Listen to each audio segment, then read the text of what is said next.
Assalamualaikum warahmatullahi wabarakatuh. Selamat pagi semuanya.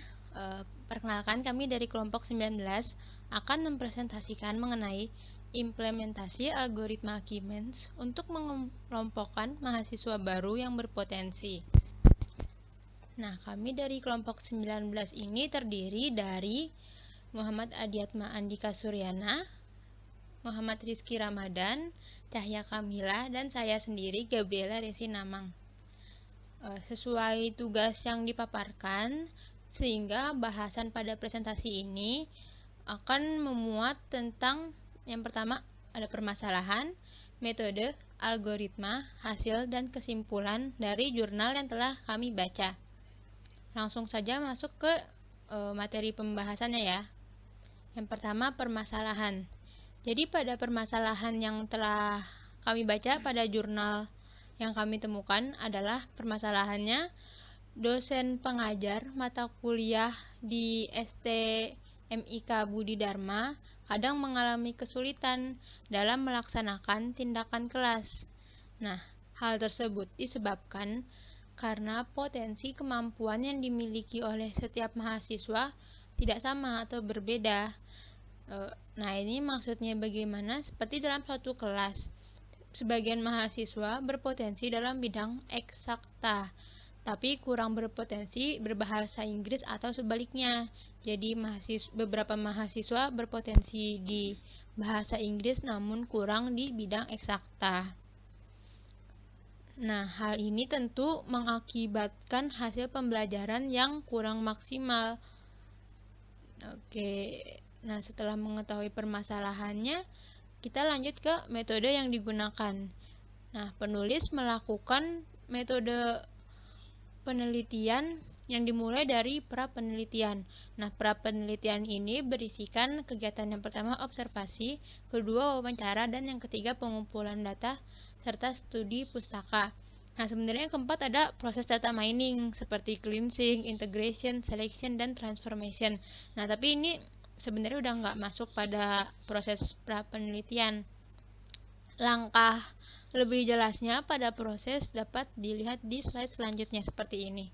Nah, ini ya, pra-penelitian ini terdiri dari studi pendahuluan, pengumpulan data, dan studi pustaka yang seperti tadi telah dijelaskan. Kemudian selanjutnya ada tahapan data mining seperti data cleansing, integration, selection, dan transformation. Nah, penulis ini melakukan penelitian menggunakan metode Keynes seperti judul di awal ya. Nah, Keynes ini langkah-langkahnya yang pertama inisialisasi sentroid, kemudian menghitung klaster, menghitung jarak, dan pengelompokan. Dan kemudian langkah selanjutnya yaitu presentasi, dan di akhir adalah menemukan hasil atau result. Nah, hasilnya ini adalah pengelompokan mahasiswa baru berdasarkan potensi. Nah, jadi setiap data yang digunakan, yang dikumpulkan, akan dimasukkan ke dalam algoritma Keynes dan dilakukan tahap seperti gambar yang tadi saya jelaskan sebelumnya. Nah, setelah melakukan tahapan tersebut, maka diharapkan akan menemukan hasilnya agar data terlihat dan mudah dimengerti.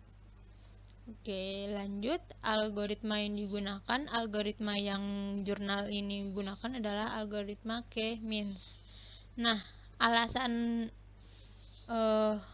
menggunakan algoritma K-means sebenarnya pada jurnal ini tidak dituliskan secara detail sih. Kenapa penulis menggunakan algoritma K-means dibanding menggunakan algoritma lainnya? Oke, selanjutnya. Nah, untuk menghitung menggunakan algoritma Keynes ini menggunakan metode Euklidean. Rumusnya seperti yang terlihat di presentasi. Nah, keterangan dari rumus ini adalah DIJ itu merupakan jarak dari data ke I ke pusat klaster J. Kemudian XKI itu adalah dari data ke I pada atribut data ke K, kemudian XKJ itu dari data ke J pada atribut data ke K. Nah, setelah melakukan penghitungan menggunakan rumus tadi, diperoleh hasil. Hasil yang diperoleh setelah melakukan perhitungan pada data yang digunakan. Nah, data yang diperoleh ini adalah dari 15 calon mahasiswa baru dan jumlah klasternya 3. Dengan menggunakan metode Euclidean, sehingga diperoleh hasil beberapa. Ada 4 hasil. Yang pertama, klaster calon mahasiswa yang berpotensi di bidang umum, bahasa, dan estetika dengan melakukan 2 iterasi untuk melihat penentuan nilai sentroid dalam menentukan posisi clustering dengan nilai sentroid.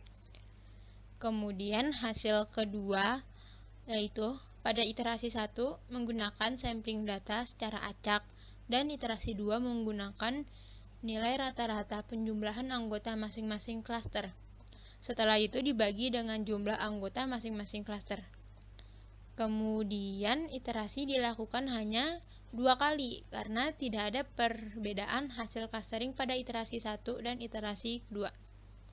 Kemudian hasil clusteringnya adalah bidang umum 2 orang, bidang bahasa 7 orang, dan bidang eksakta sebanyak 6 orang. Kemudian kesimpulan yang dapat diperoleh dari hasil tadi adalah algoritma clustering K-means dapat digunakan atau diimplementasikan dalam mengelompokkan calon mahasiswa baru yang berpotensi, khususnya di STMIK Budi Dharma, untuk dapat mempermudah dosen dalam melakukan atau melaksanakan tindakan kelas. Sehingga pada jurnal ini dapat diperoleh kesimpulan bahwa metode ini berhasil untuk melakukan atau menemukan pengimplementasian atau pengelompokan siswa. Berikut merupakan presentasi dari kelompok kami, kurang lebihnya mohon maaf. Wassalamualaikum warahmatullahi wabarakatuh.